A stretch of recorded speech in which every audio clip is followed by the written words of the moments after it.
En la mañana del 12 de agosto de 1843, el grito de una mujer rompió el silencio de la plantación Willowbrook en el Low Country de Carolina del Sur. Lo que Catherine Hargrove presenció en las habitaciones privadas de su esposo esa mañana desencadenaría un escándalo tan devastador que los periódicos se negaron a publicar los detalles durante 60 años. En 3 días, más de 300 ciudadanos se reunieron en la plaza del pueblo de Beaufort para presenciar un castigo tan brutal que los testigos llevaron el recuerdo a sus tumbas. El condado selló todos los documentos hasta 1923, y cuando los historiadores finalmente los abrieron, descubrieron que la verdad era mucho más oscura que cualquier rumor. No se trataba solo de traición.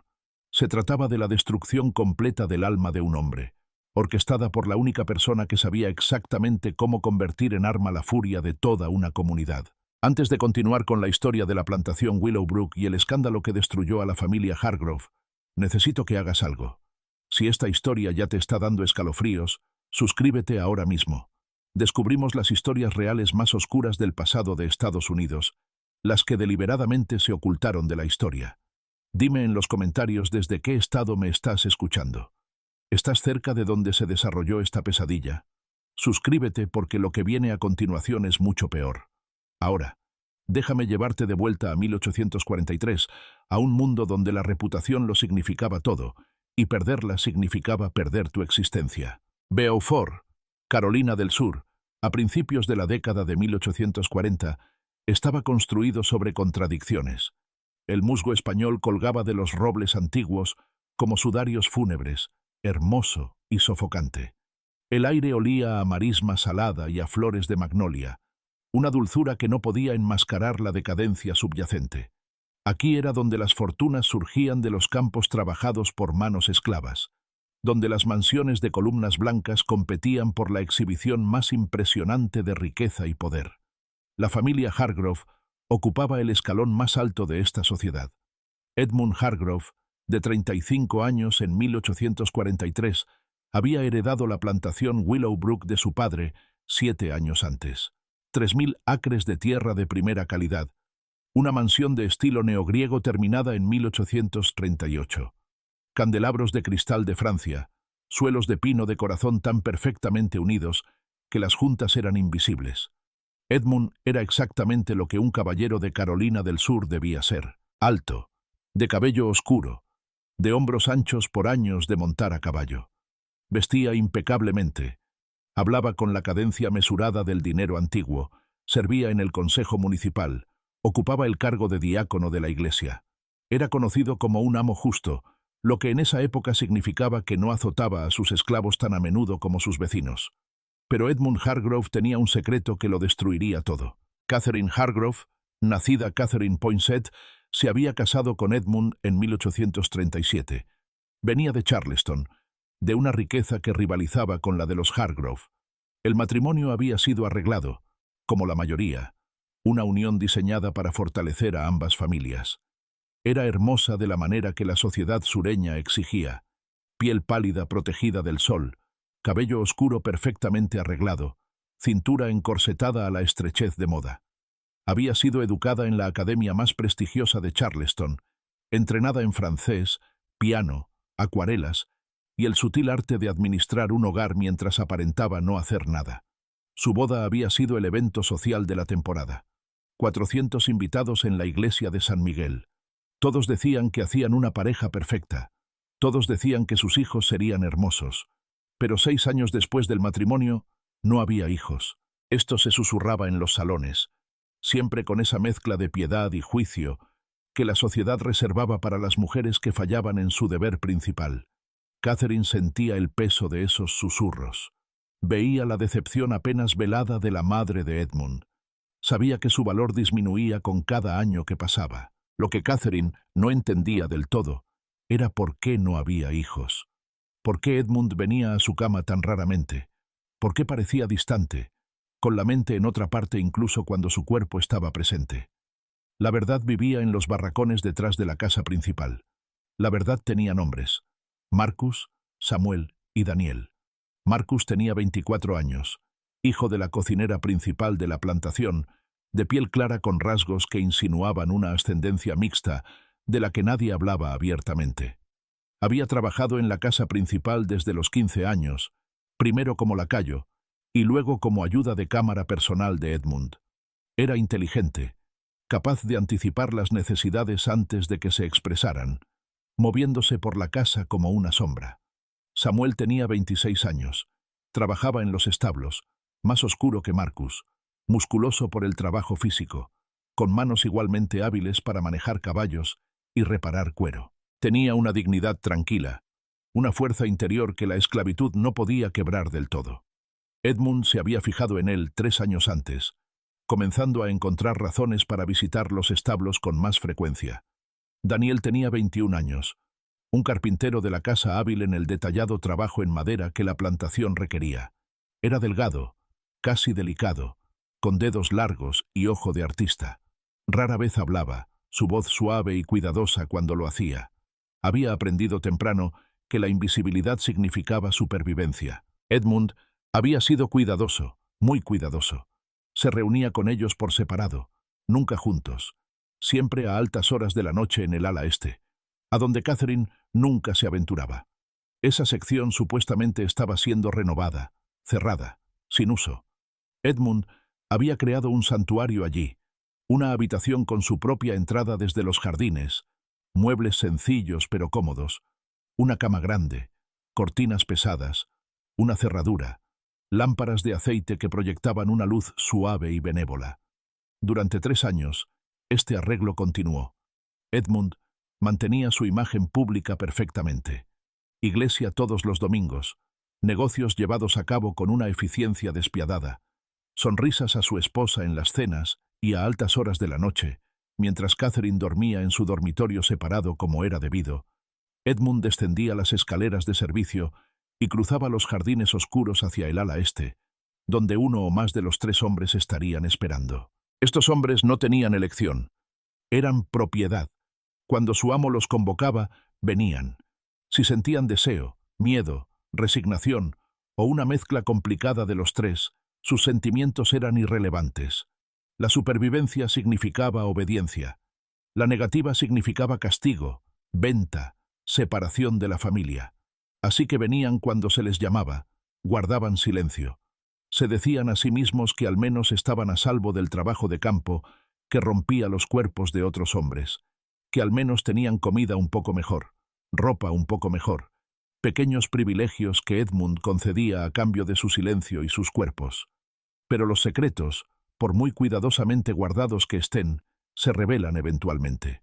En una casa donde docenas de personas esclavizadas se movían entre las sombras, donde las esposas yacían despiertas escuchando el crujido de las tablas del suelo, donde los celos y los resentimientos hervían bajo cada interacción, un secreto tan grande solo podía permanecer oculto por un tiempo. Catherine había notado cosas, pequeñas cosas al principio. Edmund siempre cerrando con llave la puerta del ala este. Él pareciendo energizado ciertas mañanas, casi alegre después de semanas de humor distante. Marcus moviéndose por la casa con una tensión particular, sus ojos nunca encontrándose con los de ella. Samuel siempre en el jardín a altas horas de la noche, cuando debería estar en los barracones. Daniel a veces con moratones en el cuello, marcas que parecían de dedos, de labios. Lo había notado, y había alejado estas observaciones porque la alternativa era impensable. Ningún caballero sureño haría tales cosas. Imposible, antinatural, contra Dios y la naturaleza y toda ley de la sociedad civilizada. Pero Catherine no era tonta. Había sido criada en un mundo donde las mujeres aprendían a observar, a leer las sutiles señales que los hombres creían estar ocultando. 6 años como esposa de un marido cada vez más distante, soportando miradas de compasión y conversaciones susurradas, sintiendo su valor disminuir con cada año sin hijos, y lentamente, como agua filtrándose a través de las grietas de los cimientos, la verdad había comenzado a penetrar su negación, cuidadosamente mantenida. En la noche del 11 de agosto de 1843, Catherine tomó una decisión. Sabría la verdad. Fuera cual fuera, por terrible que fuera, la vería con sus propios ojos. Catherine esperó hasta que la casa estuvo oscura y en silencio. Oyó los pasos de Edmund en el pasillo, lo oyó descender las escaleras de servicio. Le dio 10 minutos. tiempo suficiente para llegar al ala este, para instalarse, para creerse a salvo. Luego se levantó de la cama, se envolvió en un chal oscuro sobre su camisón blanco y lo siguió. El jardín estaba iluminado solo por un cuarto de luna y el tenue resplandor de los barracones de los esclavos. Catherine se movió con cuidado, sus pies descalzos silenciosos sobre los senderos de ladrillo. Podía oír las cigarras en los árboles, los sonidos distantes del río, su propio corazón latiendo tan fuerte que pensó que podría despertar a toda la plantación. Llegó al ala este. La puerta lateral estaba ligeramente entreabierta. Una luz parpadeaba desde dentro, proyectando sombras cambiantes. Catherine se acercó lentamente, con la respiración entrecortada, las manos temblorosas. Miró a través de la rendija de la puerta. La habitación era más grande de lo esperado, amueblada con un cuidado que dejaba claro que no se trataba de un arreglo temporal. La cama dominaba el espacio, cubierta con finas sábanas que Catherine reconoció como faltantes del inventario de la casa. Lámparas de aceite proyectaban una luz cálida sobre la escena. Edmund estaba en la cama, desnudo, su cuerpo entrelazado con otros tres. Marcus, Samuel y Daniel estaban con él, moviéndose juntos de maneras que no dejaban dudas sobre lo que estaba sucediendo. Los sonidos, la intimidad, la evidente familiaridad de sus movimientos hablaban de una relación continua, practicada y cómoda. La mano de Catherine voló a su boca, ahogando el grito que subía por su garganta. Se quedó helada, incapaz de apartar la mirada, incapaz de procesar lo que estaba viendo.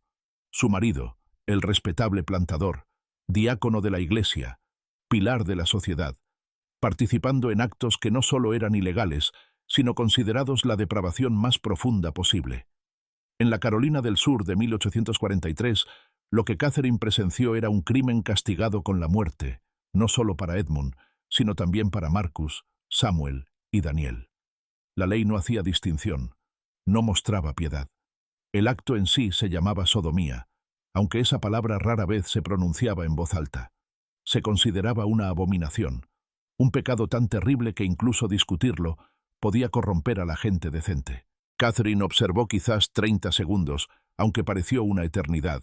Vio a Edmund besar a Marcus con una ternura que ella nunca había experimentado en su matrimonio. Vio las manos de Samuel moverse por la espalda de Edmund, con evidente familiaridad. Vio a Daniel susurrar algo que hizo reír a Edmund. Una risa genuina y despreocupada que no había oído en años. En ese momento, al ver a su marido mostrar más emoción y deseo auténticos con tres hombres esclavizados de los que jamás le había mostrado a ella, Catherine sintió que algo frío y duro se cristalizaba en su pecho. No solo traición, aunque eso estaba presente.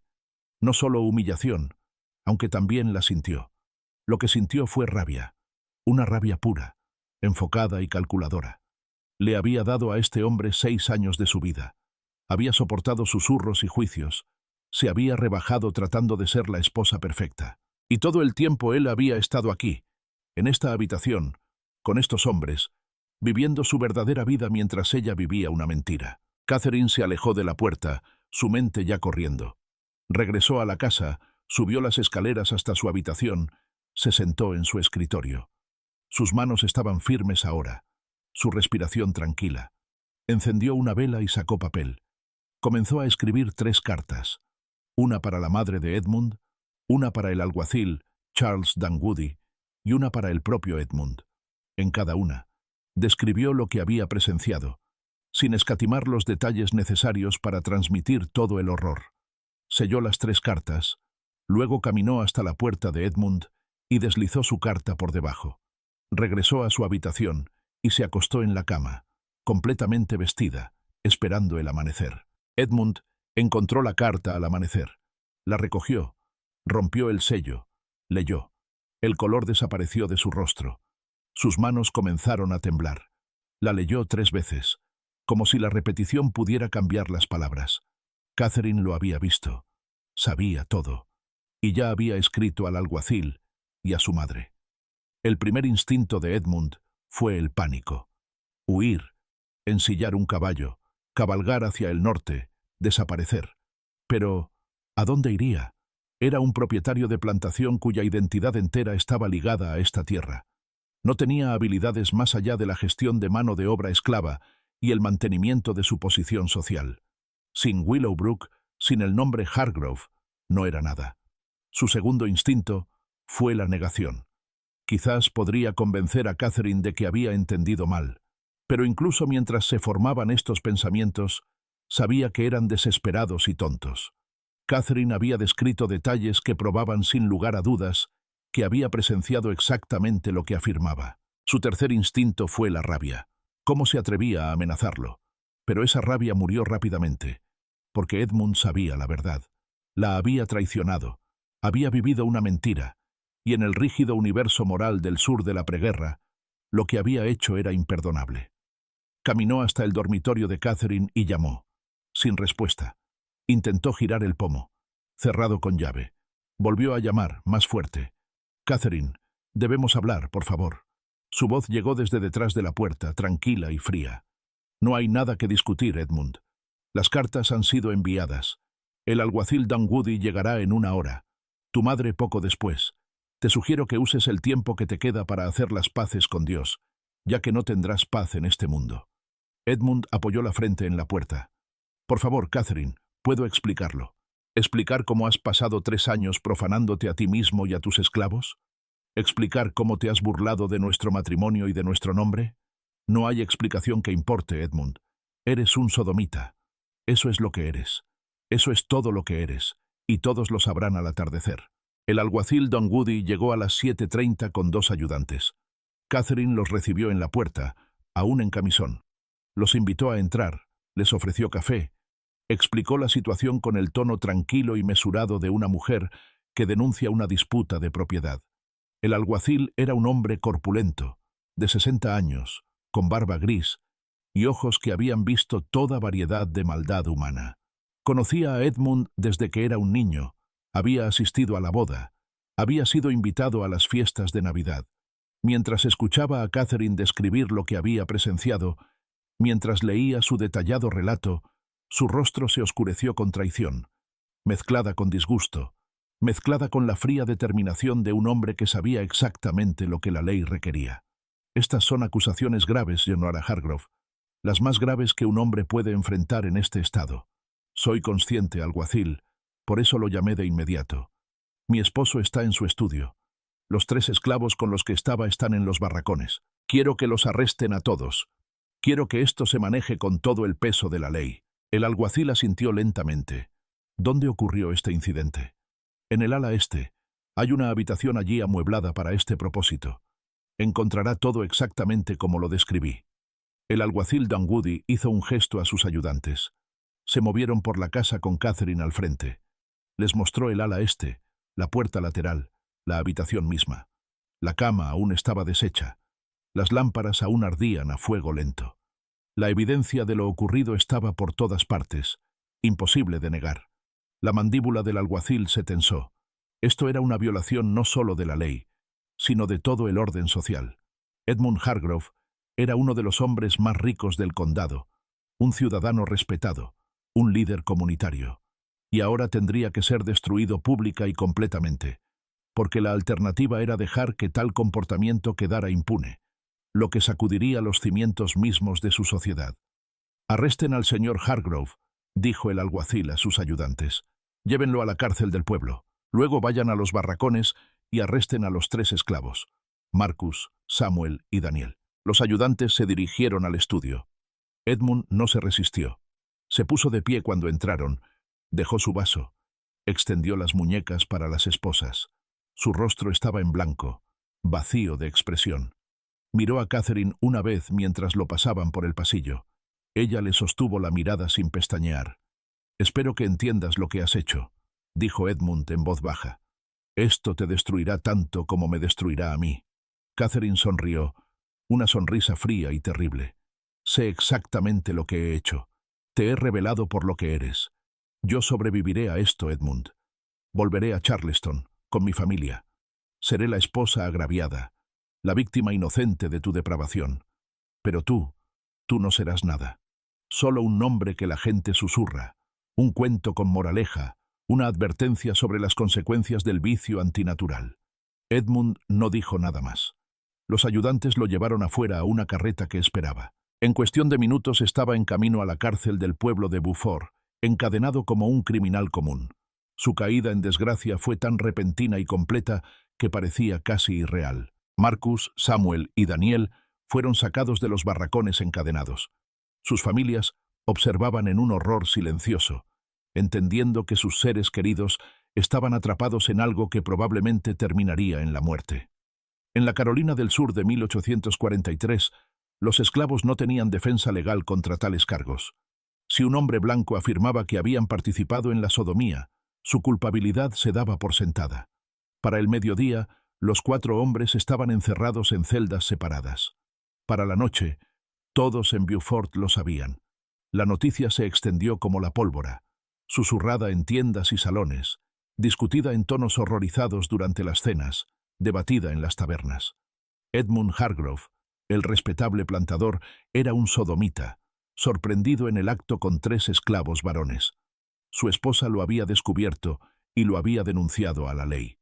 El escándalo era tan enorme que eclipsó cualquier otro tema. Nada más importaba excepto esta única y terrible revelación. La semana entre el arresto de Edmund y su juicio pareció suspendida en el tiempo, como si todo Beaufort contuviera la respiración. El pueblo nunca había experimentado un escándalo de esta magnitud.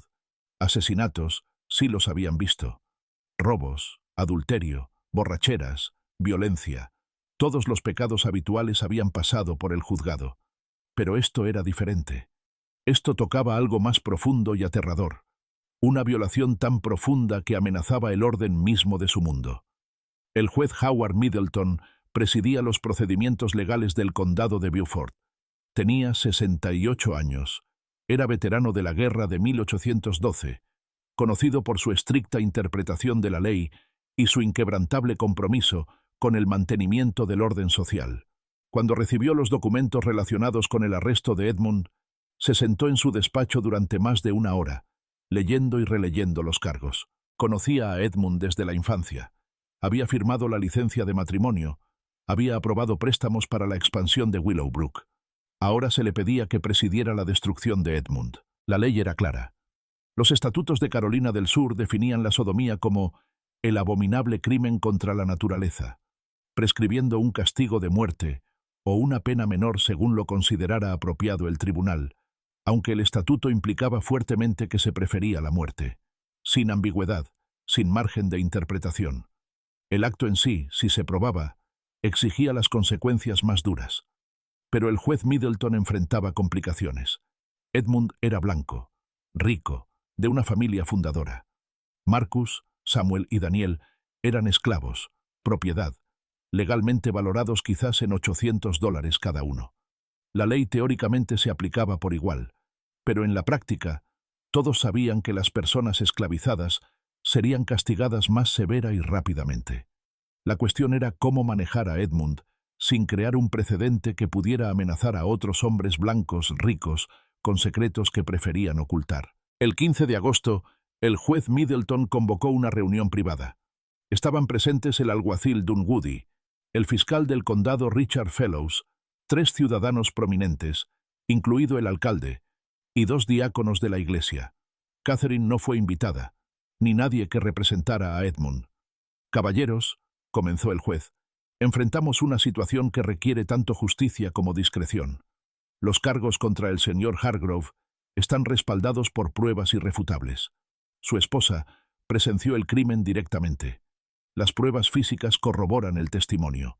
Si se tratara de cualquier otro hombre, cualquier hombre de menor posición, procederíamos directamente a la condena y sentencia sin dudarlo.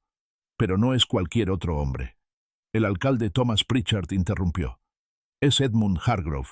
Su familia ha sido parte de esta comunidad durante 3 generaciones. Su plantación emplea a cientos, directa o indirectamente. Si lo ejecutamos, ¿qué pasa con sus esclavos? Su propiedad, las deudas que debe y las deudas que le deben». El fiscal Fellows, un hombre delgado con gafas de montura de alambre, negó con la cabeza firmemente. «Con el debido respeto, alcalde, no podemos permitir que consideraciones de riqueza o estatus interfieran con la justicia. Si tratamos al señor Hargrove De manera diferente a como trataríamos a un granjero pobre o a un comerciante, socavamos todo el fundamento de la ley. El crimen es el mismo sin importar quién lo cometa. Fellows tiene razón, agregó el alguacil Dunwoody. Tengo al hombre en mi cárcel, y a los 3 esclavos que participaron.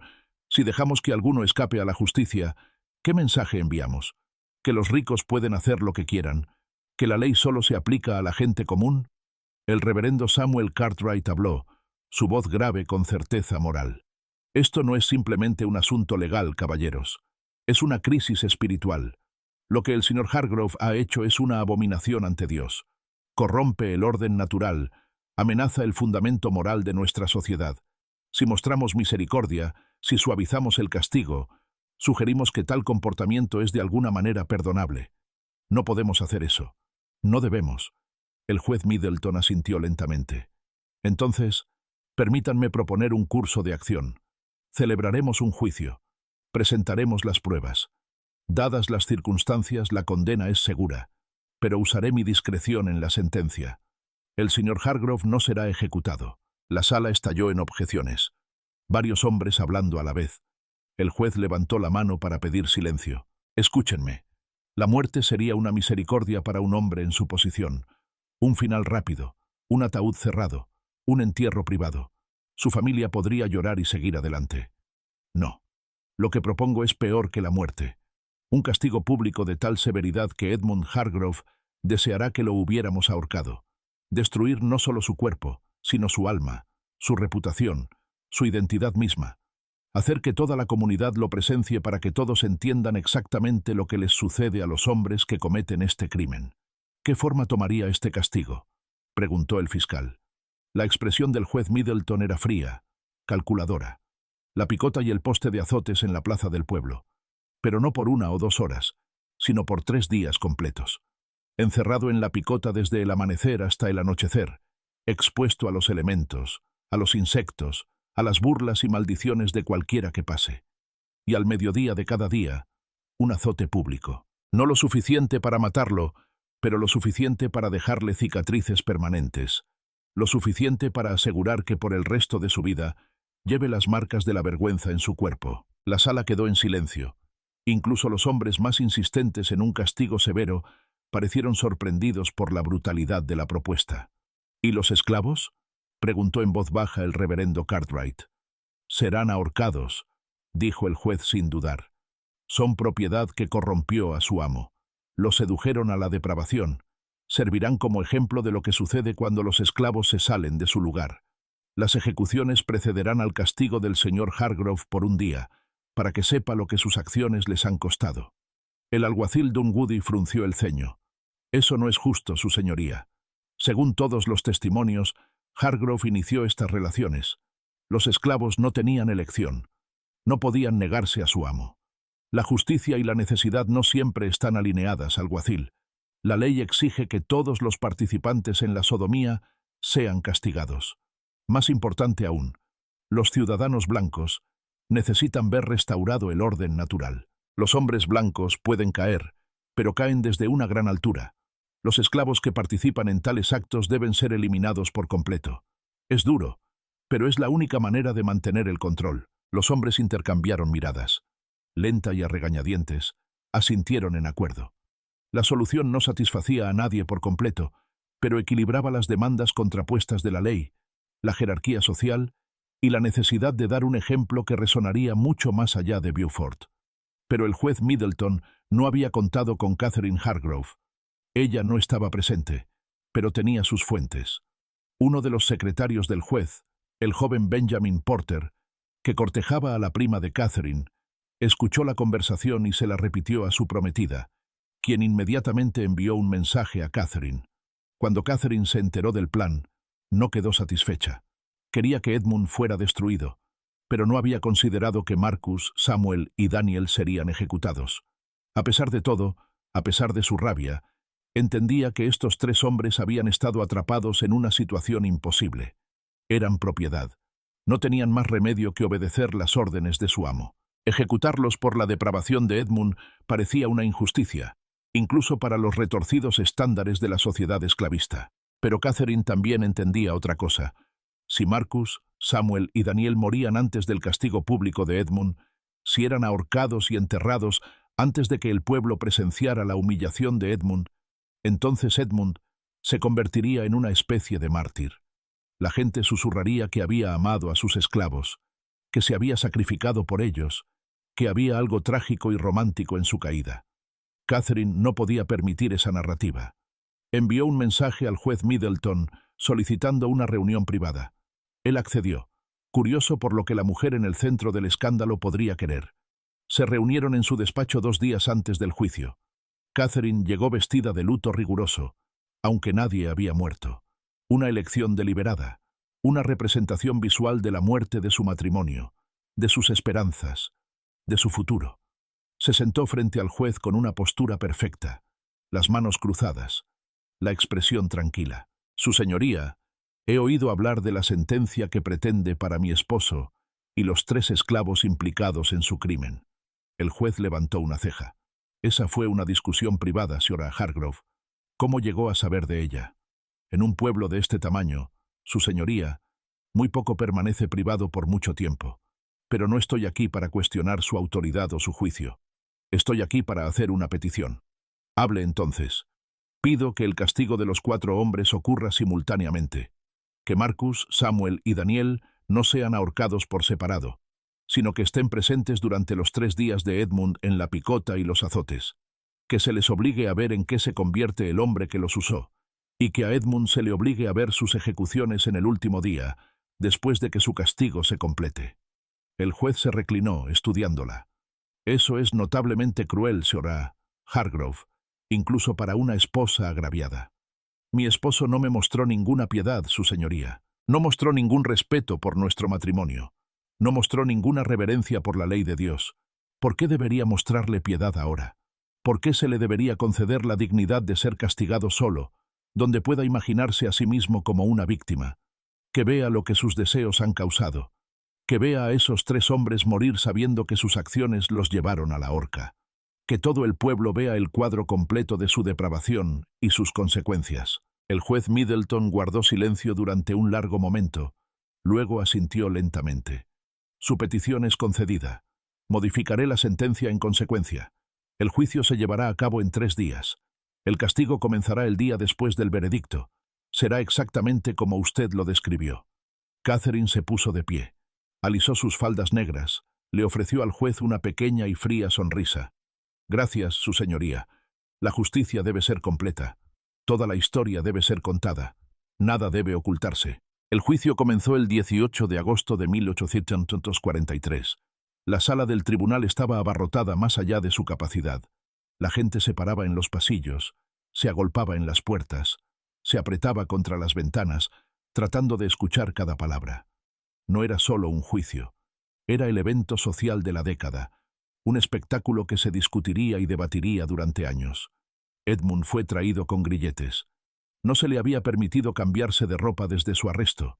Su camisa, una vez fina, estaba manchada y arrugada, su rostro demacrado, sus ojos hundidos.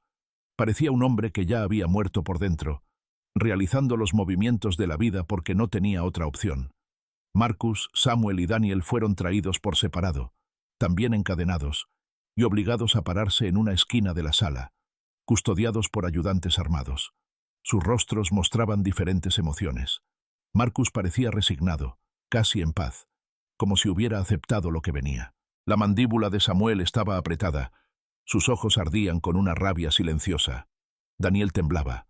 Las lágrimas corrían silenciosamente por su rostro. El juez Middleton tomó asiento. El fiscal se levantó y presentó los cargos. Luego, Catherine fue llamada a testificar. Caminó hacia el estrado con la cabeza en alto. Vestía de gris oscuro ahora, todavía colores de luto, pero un poco menos severos. Puso la mano sobre la Biblia, juró decir la verdad y luego, con una voz clara y firme, describió con exacto detalle lo que había presenciado en la mañana del 12 de agosto. La sala estaba en absoluto silencio mientras hablaba. Los hombres se movían incómodos. Las mujeres se abanicaban, ya fuera por el calor o por el shock, imposible de decir.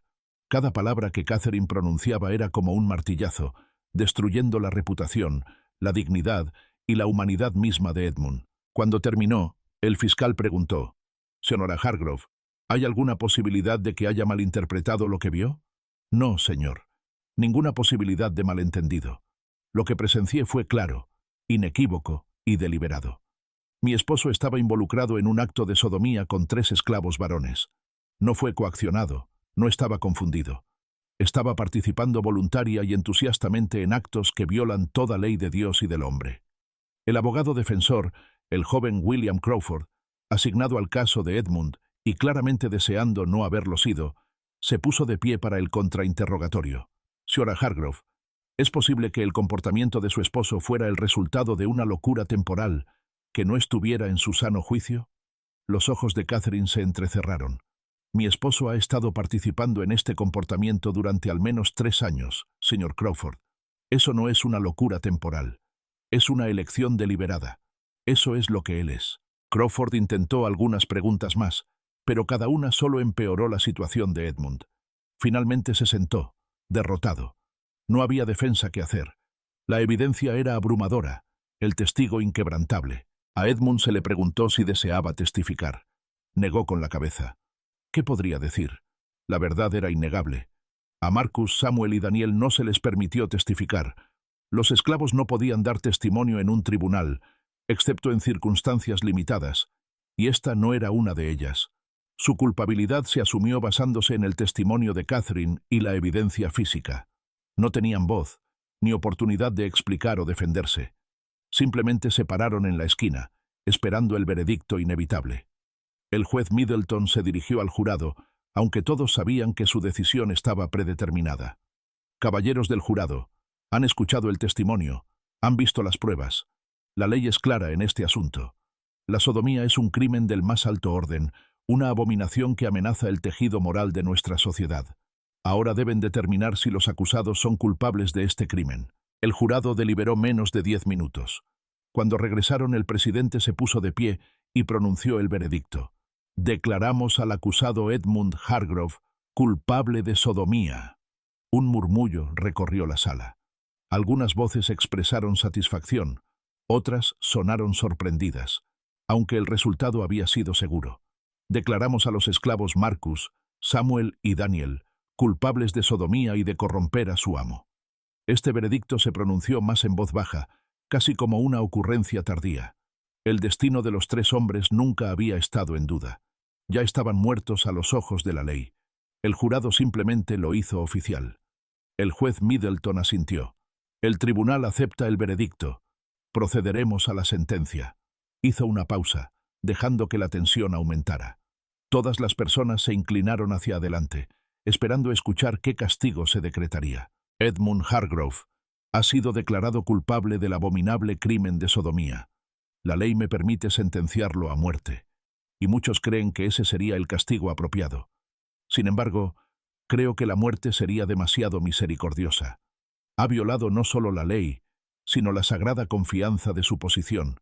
Ha corrompido a sus esclavos, ha abusado de su autoridad, ha traído la vergüenza sobre su familia y su comunidad». Edmund cerró los ojos, esperando que la sentencia continuara. «Por lo tanto, lo sentencio a 3 días de castigo público. Será encerrado en la picota en la plaza del pueblo desde el amanecer hasta el anochecer cada día. Al mediodía de cada día, recibirá 20 latigazos. Será marcado permanentemente para que por el resto de su vida lleve la evidencia de su crimen sobre su cuerpo, y presenciará la ejecución de los 3 esclavos cuyas vidas destruyó con sus deseos antinaturales». Un jadeo recorrió la sala. 3 días en la picota ya era brutal, pero 60 latigazos en total dejarían a un hombre marcado y roto.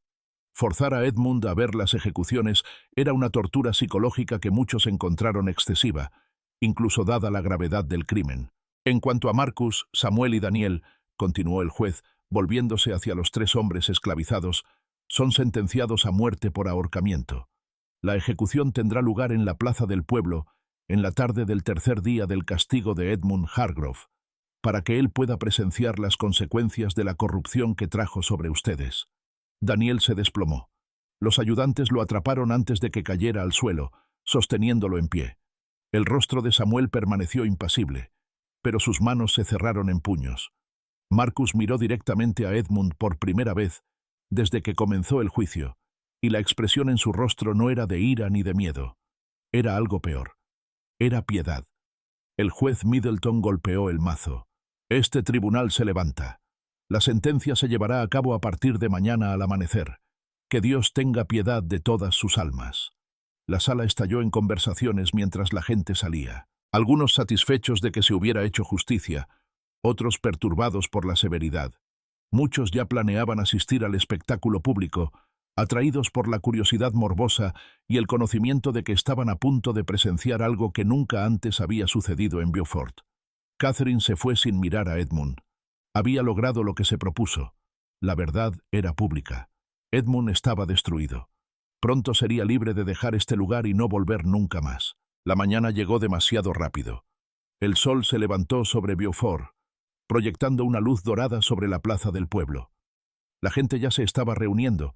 Se habían colocado sillas para los ciudadanos prominentes. Otros estaban de pie en grupos, hablando en voz baja. A los niños se les mantuvo en casa, pero los adolescentes y los adultos llenaron la plaza hasta que apenas había espacio para moverse. En el centro se encontraba la picota, un marco de madera con agujeros para la cabeza y las manos, y a su lado el poste de azotes, un grueso poste de madera con anillas de hierro para asegurar a los condenados. Ambos habían sido recién pintados, como si alguien quisiera que lucieran lo mejor posible para esta ocasión histórica. Al amanecer, Edmund fue sacado de la cárcel. Llevaba solo pantalones, el torso desnudo, los pies descalzos, las manos atadas a la espalda. Los ayudantes lo llevaron a la picota y lo aseguraron en su posición, la cabeza y las manos sujetas, el cuerpo inclinado hacia adelante, completamente inmovilizado. El sol de la mañana ya era caluroso. En 1 hora, Edmund estaba sudando. En 2 horas, las moscas lo habían encontrado. En 3 horas, su espalda ardía por la exposición al sol y sus piernas temblaban por la tensión de estar de pie en una sola posición. Y la gente miraba. Algunos se burlaban y gritaban insultos. Otros simplemente miraban en silencio. Pocos sentían piedad, pero se la guardaban, sabiendo que expresar simpatía por un sodomita traería sospechas sobre su propio carácter. Catherine llegó a media mañana, acompañada de 2 parientes femeninas de Charleston que habían venido a apoyarla. Se paró a distancia de la picota, no lo suficientemente cerca como para hablar con Edmund, pero lo suficientemente cerca como para que él pudiera verla si levantaba la vista.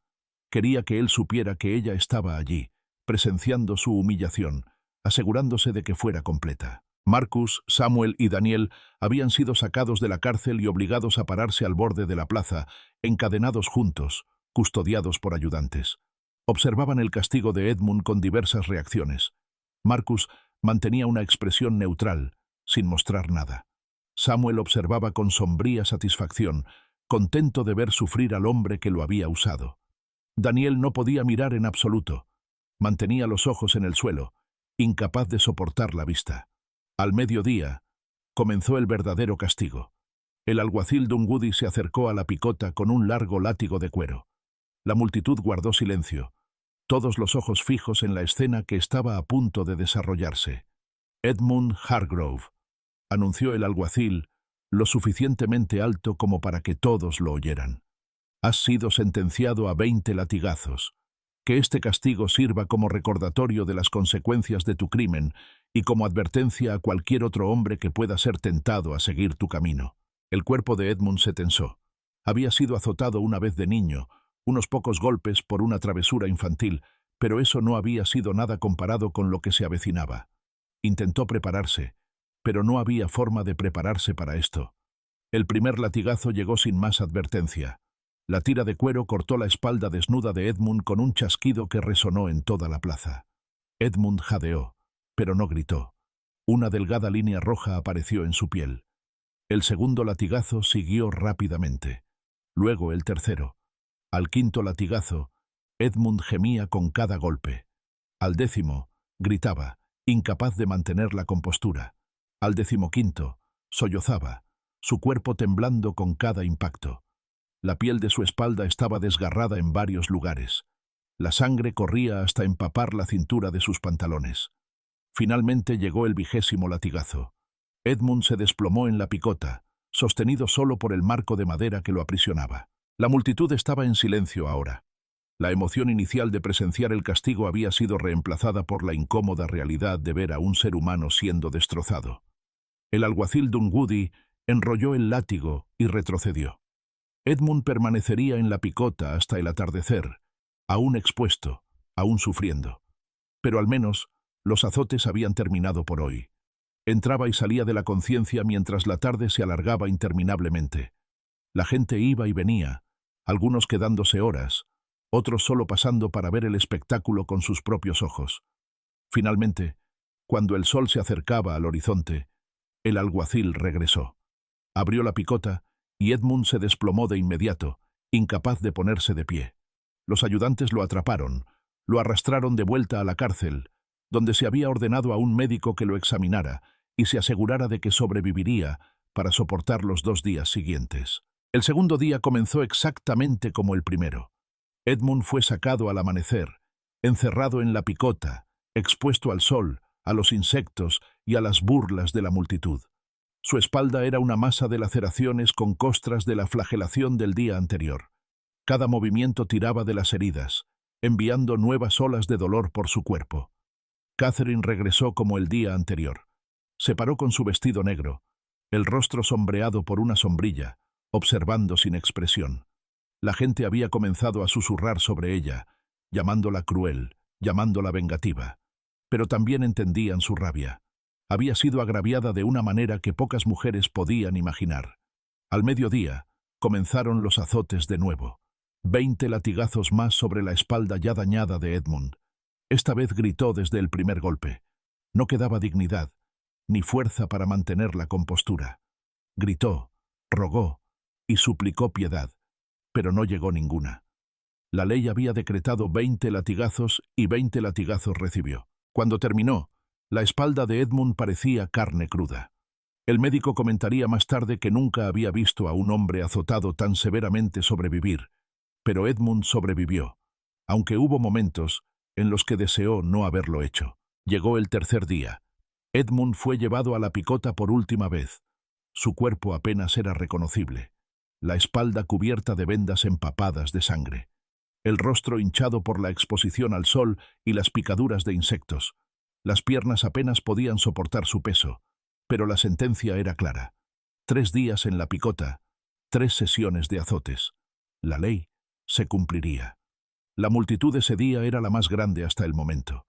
La noticia se había extendido por todo el condado. La gente había viajado desde los pueblos vecinos para presenciar la conclusión del castigo de Edmund Hargrove y la ejecución de los 3 esclavos. La plaza estaba tan llena que los ayudantes tuvieron que formar un perímetro para evitar que la multitud se acercara demasiado a la picota y a la horca que se había erigido durante la noche. La horca era simple pero efectiva. Una plataforma de madera con 3 sogas colgando de una viga transversal. Se había colocado de manera que Edmund, encerrado en la picota, tuviera una vista clara de las ejecuciones. Este fue el último regalo de Catherine a su esposo. El conocimiento de que sus deseos habían causado directamente la muerte de estos hombres y la obligación de verlos morir. Los últimos 20 latigazos llegaron al mediodía. Edmund apenas reaccionó esta vez. Estaba más allá de los gritos, más allá de las súplicas. Simplemente aguantó, su cuerpo sacudiéndose con cada impacto, la sangre fluyendo libremente de las heridas reabiertas. Cuando terminaron los azotes, colgaba lánguidamente en la picota, más muerto que vivo. Pero estaba consciente. Eso era importante. Se había instruido al médico que lo mantuviera consciente a toda costa, porque necesitaba presenciar lo que venía a continuación. A las 2:00 de la tarde, Marcus, Samuel y Daniel fueron sacados de la cárcel. Caminaron a través de la multitud, las cadenas resonando con cada paso. La gente guardó silencio mientras los 3 hombres subían los escalones hacia la plataforma de la horca. El ministro, el reverendo Cartwright, estaba de pie en la plataforma esperando. Sostenía una Biblia e intentó ofrecer las últimas oraciones, pero Daniel lo interrumpió. «Guarde sus oraciones, reverendo», dijo Daniel, su voz sorprendentemente fuerte a pesar del miedo. «No necesitamos las oraciones de un Dios que permitió que esto sucediera. Si hay un Dios que ve lo que está sucediendo aquí hoy y no hace nada para detenerlo, entonces ese Dios no es Dios en absoluto. El reverendo retrocedió como si lo hubieran golpeado. ¿Blasfemas en tus últimos momentos? Hablo la verdad en mis últimos momentos, replicó Daniel. Algo que nadie más en este pueblo parece capaz de hacer. Samuel habló a continuación, mirando a la multitud. Nos llaman criminales, nos llaman corruptores, pero nunca tuvimos elección. Cuando nuestro amo nos llamó, vinimos. Eso es lo que hacen los esclavos. Sobrevivimos como podemos. Y ahora nos matan para proteger su propio sentido del orden. Recuérdenlo. Recuerden lo que hicieron aquí hoy. Marcus no dijo nada. Simplemente miró a Edmund, todavía encerrado en la picota a 20 pies de distancia. Sus miradas se encontraron por un breve momento, y algo pasó entre ellos, un último reconocimiento de la extraña y terrible relación que habían compartido. El verdugo, un hombre llamado John Kelly, que servía como el ahorcador designado del condado, colocó las sogas alrededor del cuello de cada hombre. Las ajustó cuidadosamente, asegurándose de que funcionarían como estaba previsto. Luego retrocedió y esperó la señal del juez Middleton, que estaba de pie en la base de la horca. El juez miró su reloj de bolsillo. Exactamente a las 2:15, asintió. El verdugo tiró de la palanca. Las trampillas debajo de Marcus, Samuel y Daniel se abrieron simultáneamente. Los 3 hombres cayeron. Las cuerdas se tensaron y sus cuellos se rompieron con crujidos audibles que se escucharon en toda la plaza silenciosa. Murieron rápidamente, al menos. Esa fue la única piedad que se les concedió. Los cuerpos se balanceaban suavemente con la brisa de la tarde. 3 hombres que habían sido propiedad en vida y seguían siendo propiedad, incluso en la muerte. Edmund lo vio todo. Vio morir a Marcus, vio morir a Samuel, vio morir a Daniel. Y algo dentro de él se rompió, algo que ningún castigo físico podría haber roto. Emitió un sonido, un grito bajo y lastimero, que parecía venir de algún lugar profundo de su alma destrozada. Un sonido de angustia, desesperación y culpa que perseguiría a todos los que lo oyeron por el resto de sus vidas. Los cuerpos se dejaron colgando durante 1 hora, como era costumbre, para asegurar que la muerte fuera completa y para servir como advertencia final. Luego fueron bajados y cargados en una carreta. Serían enterrados en tumbas sin marcar en las afueras del pueblo, en una sección reservada para criminales y esclavos que morían sin familia que los reclamara. Edmund fue finalmente liberado de la picota al atardecer. Se desplomó de inmediato. Tuvo que ser llevado de vuelta a la cárcel. El médico lo examinó y declaró que sobreviviría, aunque la recuperación sería larga y dolorosa. El juez Middleton fue a la celda de Edmund esa noche. Miró al hombre destrozado que yacía apenas consciente, cubierto de vendas, su espíritu tan dañado como su cuerpo. Sir Hargrove ha cumplido su sentencia. Es libre de irse. Pero entienda esto, ya no es bienvenido en Beaufort. Ya no es bienvenido en ninguna parte de Carolina del Sur. Si permanece aquí, si intenta reclamar su propiedad o su posición, encontrará que la sociedad le ha cerrado sus puertas permanentemente. Mi consejo es que se vaya. Vaya al oeste, vaya al norte, vaya a cualquier parte menos aquí, y rece para que nadie donde aterrice sepa nunca su nombre o su historia. Edmund no dijo nada. No había nada que decir. Su vida, tal como la había conocido, había terminado. Todo lo que había sido, todo por lo que había trabajado, se había ido. Ahora era un fantasma, un recordatorio viviente de lo que les sucedía a los hombres que violaban las reglas no escritas de la sociedad sureña. 3 días después de recuperarse lo suficiente como para poder pararse y caminar con ayuda, Edmund se fue de Beaufort. No se llevó nada más que la ropa que llevaba puesta y una pequeña cantidad de dinero que el tribunal le había permitido conservar de la venta de sus posesiones. La plantación de Willowbrook fue vendida en una subasta para pagar las deudas. Las personas esclavizadas, incluida la esposa de Marcus, Rachel, fueron vendidas por separado a varios compradores de toda la región. La casa fue comprada por una familia de Charleston, que la renombró e intentó borrar toda conexión con el nombre Hargrove. Edmund desapareció en la inmensidad de América. Algunos dijeron que se fue a Texas. Otros afirmaron que murió en 1 año, incapaz de sobrevivir sin el privilegio y la protección que siempre había conocido. Unos pocos susurraron que se fue a California durante la fiebre del oro, perdiéndose entre los miles de otros hombres que huían de su pasado. Pero nadie lo supo con certeza. Edmund Hargrove simplemente dejó de existir, tan completamente como si hubiera sido ejecutado junto con Marcus, Samuel y Daniel. Catherine regresó a Charleston como había planeado. Retomó su apellido de soltera, Poinsett, y le dijo a todos que su esposo había muerto. En cierto sentido, era verdad. El hombre con el que se había casado ya no existía.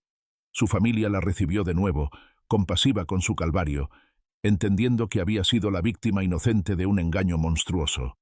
Nunca se volvió a casar. Vivió en silencio, administrando su herencia, asistiendo a la iglesia, manteniendo la apariencia de una viuda respetable. Pero la gente que la conocía decía que algo había cambiado en sus ojos, algo duro y frío que no había estado allí antes. Había destruido a su esposo por completo, y al hacerlo, quizás también había destruido algo en sí misma. Pasaron los años.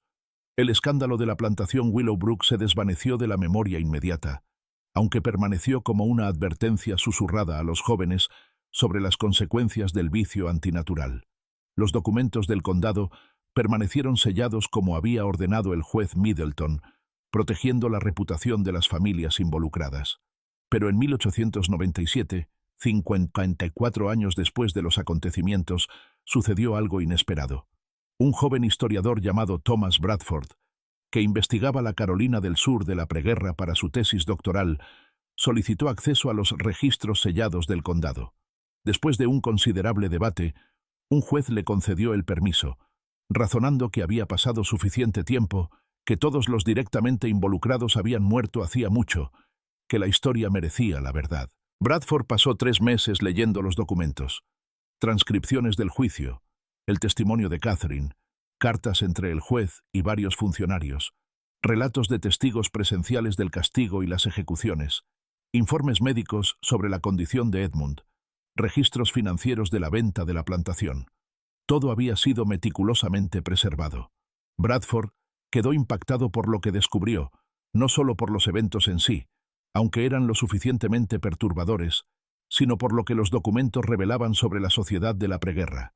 Los rígidos códigos morales impuestos a través de una violencia pública espectacular, las leyes que no hacían distinción entre participantes voluntarios y personas esclavizadas que no tenían elección, el afán de las comunidades por presenciar el sufrimiento, por participar en la destrucción de uno de los suyos cuando violaba el orden social. Publicó sus hallazgos en 1899 en una revista académica de circulación limitada.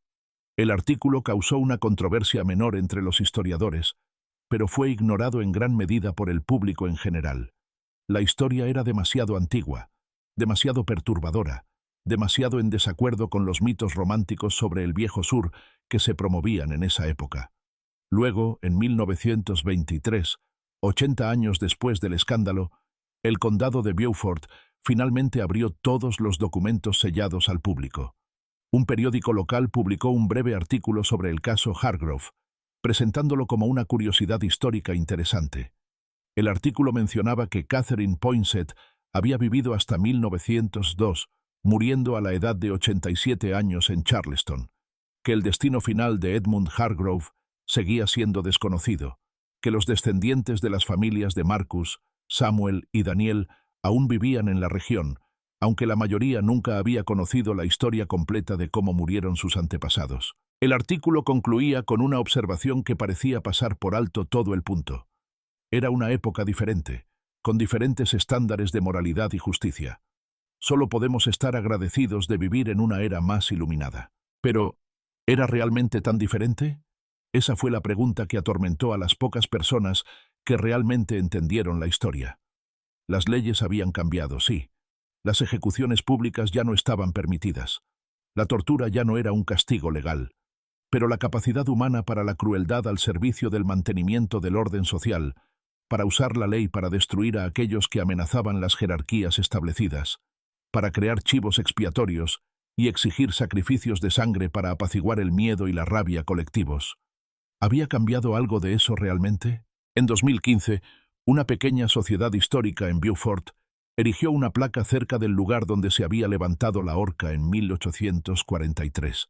La placa reconocía que 3 hombres esclavizados, Marcus, Samuel y Daniel, apellidos desconocidos, habían sido ejecutados en ese lugar por crímenes que, según la comprensión moderna, no podrían haberse negado a cometer. La placa lo llamó una injusticia, una tragedia, un recordatorio de leyes y sistemas sociales que valoraban los derechos de propiedad por encima de la dignidad humana. La placa no decía nada sobre Edmund Hargrove, nada sobre Catherine, nada sobre los 3 días en la picota o los 60 latigazos que dejaron cicatrices permanentes. Esa parte de la historia seguía siendo demasiado incómoda, demasiado compleja, demasiado resistente a las simples lecciones morales sobre las injusticias pasadas. Porque Edmund fue tanto perpetrador como víctima. Había usado su poder para coaccionar a hombres esclavizados a relaciones sexuales, convirtiéndolo en un abusador independientemente de sus propios deseos. Pero también había sido destruido por una sociedad que no le daba forma de existir como quien realmente era, obligándolo a esconderse, a mentir, a crear una habitación secreta donde podía ser auténtico por unas pocas horas robadas. Catherine fue tanto víctima como perpetradora. Había sido genuinamente agraviada, atrapada en un matrimonio sin amor, sometida a años de humillación y juicio. Pero también había orquestado un castigo de una crueldad extraordinaria, asegurando no solo la destrucción física de Edmund, sino su aniquilación psicológica y espiritual. Marcus, Samuel y Daniel fueron las víctimas más puras de la historia. Hombres que no tenían opciones, ni poder, ni voz, que fueron usados y luego ejecutados para mantener un orden social en cuya creación no tuvieron ningún papel. Sus muertes fueron un asesinato legal, sancionado por los tribunales y presenciado por cientos de personas que se convencieron a sí mismas de que estaban defendiendo la justicia y la moralidad. Y la multitud, los 307 ciudadanos que se reunieron en la plaza del pueblo de Beaufort durante 3 días de agosto en 1843, que vieron a un hombre ser torturado y a 3 hombres ser ahorcados, que trajeron a sus familias para presenciarlo, que se burlaron y arrojaron cosas y lo llamaron rectitud. ¿Qué eran ellos? ¿Eran monstruos? ¿O eran personas comunes a las que se les había enseñado que mantener el orden social requería una violencia espectacular, que algunas vidas valían menos que otras, que el sufrimiento público servía a un propósito superior? Estas preguntas no tienen respuestas fáciles. La historia rara vez las tiene. Lo que sucedió en la plantación Willowbrook y en la plaza del pueblo de Beaufort no fue una aberración. Fue la extensión lógica de las leyes y los sistemas sociales que existieron en todo el sur de la preguerra, en toda América, en todas las sociedades humanas que se construyen sobre jerarquías de poder y hacen cumplir esas jerarquías a través de la violencia. La historia sigue siendo inquietante no porque sea tan diferente de nuestro mundo, sino porque revela verdades incómodas sobre la naturaleza humana, sobre la rapidez con que desaparece la compasión cuando se nos dice que la crueldad sirve a la justicia, sobre la facilidad con que nos convencemos de que destruir a otros protege nuestra propia seguridad y virtud. Edmund Hargrove, Catherine Poinsett, Marcus, Samuel, Daniel, el juez Middleton, el alguacil Dunwoody, el reverendo Cartwright y los 307 testigos están todos muertos ahora. Su mundo se ha ido. Pero los ecos de lo que hicieron, las elecciones que tomaron, la violencia que perpetraron, presenciaron o soportaron, esos ecos permanecen. Escucha con atención y aún puedes oírlos. ¿Qué piensas de esta historia? ¿Crees que todo fue revelado o todavía hay secretos enterrados en el pasado de Beaufort? Deja tu comentario a continuación. Si disfrutaste de este oscuro relato de la historia estadounidense y quieres más historias como esta, suscríbete a Liturgy of Fear, activa la campana de notificaciones y comparte con alguien que ame los misterios históricos. Nos vemos en el próximo video, donde descubriremos otra pesadilla olvidada del pasado de Estados Unidos.